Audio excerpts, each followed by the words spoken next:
It's been especially fun, like, because there's this Kiwi Farms account, Minnesota Public Records, and they keep releasing documents from my case.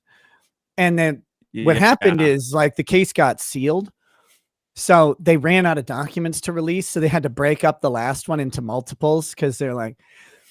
But the thing is, they're milking this. So it's not a cop. I figured that was a cop. I guess if they don't have access anymore, then I have no idea who it might be. None at all. None. But no. So the thing is, they only have access to a couple documents, and then they don't have any more, and so they've been trying to milk this last one, which means that the document they're releasing is the transcript from a hearing that happened on June 7th, but they're releasing it in parts. Oh, so okay. So they're really fucking everybody up because everyone's on a time delay now. And the funny thing is, they're like, "Oh, this is stupid. This is really gonna fuck Nick over." And it's like, wait, but like, I know my kids are back. Yeah. Like, so.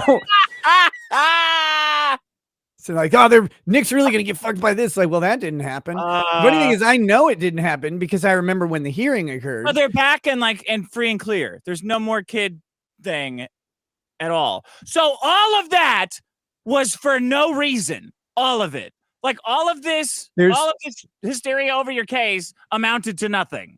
There's a statute that says if a controlled substance is located in a home with children, the children are presumed to be in danger and need to be removed until the danger is resolved. That's different from child endangerment. The crime of child endangerment would have the requisite intent and knowledge aspects of criminal law attached. Okay. So here's the thing. In our case, a search was conducted of our home, right? Yeah. I'm not going to say that the search was necessarily valid, but that's a court argument. But a search was conducted of our home, and during that search, the county sheriff alleges they found a controlled substance. That alleged controlled substance has not been tested or weighed by the Bureau of Criminal Apprehension in Minnesota yet. So they actually don't know that they have a controlled substance. Their field testing is inadmissible to show the presence of a controlled substance.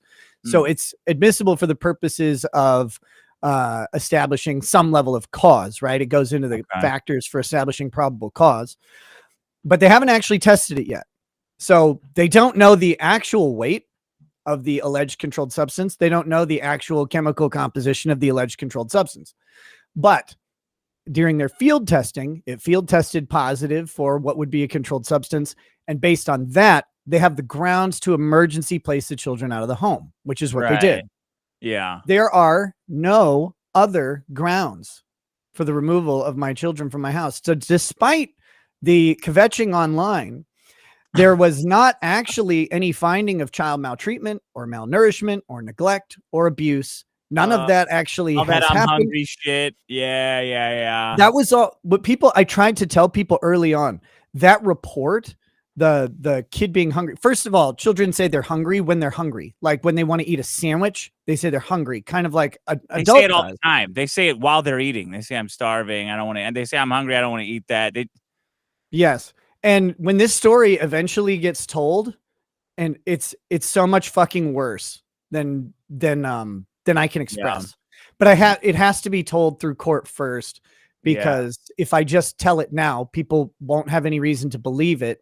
The great thing is when I get to tell it, I have all of the documentation. I have the recorded conversations. I have the video. I have it all to back it up. Well, you got to wait till the end to tell it. That's the prestige, you can't. Yeah. It's also the felony charge. That's the other part of it. Family Services ignored all of those reports. All the reports that said that the kids were hungry or didn't have clothes, which is ludicrous. If you have any concept of how many clothes we have, you guys don't. My kid's closet looks like a fucking Goodwill. Like it's just racks. And now racks they're going to say that, they're going to say that's because your home's in squalor, Nick. Right. Yeah. No, I get it. It's fine. It's but it doesn't. It's like what people. It's so fucked up. There's a myopia of I'm going to say this, it sounds rude, but there's a myopia of poverty is what I call it. I've coined it. Okay. And it's when people, it's not necessarily financial poverty. It's poverty of anything, poverty of information, experience, education, doesn't matter. But the myopia of poverty is when your experience is so far removed from some other experience that you can't fathom the situation that must be occurring. And so you apply your own situation into it. So what people hear is they hear there was lots of laundry on the ground and they go, man, if I had lots of laundry on the ground, it would look like X. And it's like, and then I wouldn't have laundry to wear. It's like, oh, no.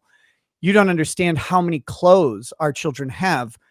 We have a 16-year-old down to a 6-year-old, which means we have hand-me-down. Oh, and my wife comes from a huge family. We have hand-me-downs for days. We have new clothes for days. Like our kids have just fucking tons of clothes, and we don't really get rid of them between the two ages because you save up. Like when one kid grows out of some stuff, you save it because the next kid's going to grow into it. So and you start getting rid of the stuff at the youngest levels, but in the meanwhile, you have a bunch.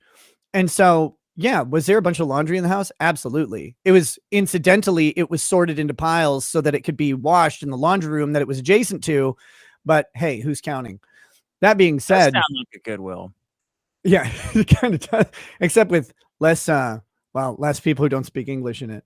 Yeah. But no, the whole interesting thing about it though is despite all of the remember my house was called an overall dirty home because it had dust on the vents.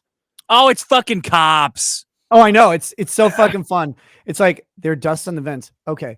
But all of that stuff about the hungry kids, the not having clothes and all that was all ignored by CPS. It was all ignored entirely because there was no basis to it. And as they did their investigation, which their initial thing when they hear this stuff is, oh my God, right? They did their investigation and continued to find that there was no basis for any of it. In fact, what they found were 5 children who are all above average height, above average weight, above average intelligence, who do very well in their studies, who are wildly involved, or their parents are wildly involved in their lives. Every single fucking interview that they had said one thing over and over. These kids really love their parents. The parents really love the kids, and the parents are always around for the kids. They're always there. We're at everything. And our kids are involved in tons of stuff. And in all of that, they're like, yeah, the only thing they ever had was there were drugs allegedly present in the home during this search. So once those were removed, it was a matter of, that's an interesting story. Yeah. That's a very interesting story. And it got more interesting recently.